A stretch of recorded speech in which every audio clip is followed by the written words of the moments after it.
Ada lagi ke orang yang pakai pecungkur macam ni? Tak payah guys, korang upgrade kepada electric shaver ni. Okey, yang ini memang betul-betul berbaloi untuk korang beli. Harga dia tak adalah mahal sangat. Okey, korang boleh guna untuk tempoh yang lama. Lepas tu yang bestnya, electric shaver ni compare dengan shaver-shaver yang lain, dia punya mata tu besar tau. Permukaan dia sangat luas. Jadi korang nak shave tu memang selesa dan juga cepat. Even dia ada bahagian belakang juga korang boleh guna. Tapi yang bahagian depan ni lah yang paling utama. Nak tekan on, korang senang saja, tarik saja ke atas and then dia dah on. Okey.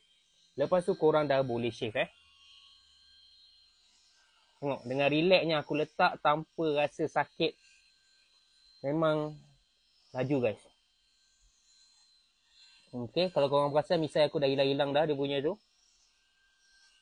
Tonyoh je guys, jangan risau, tak sakit.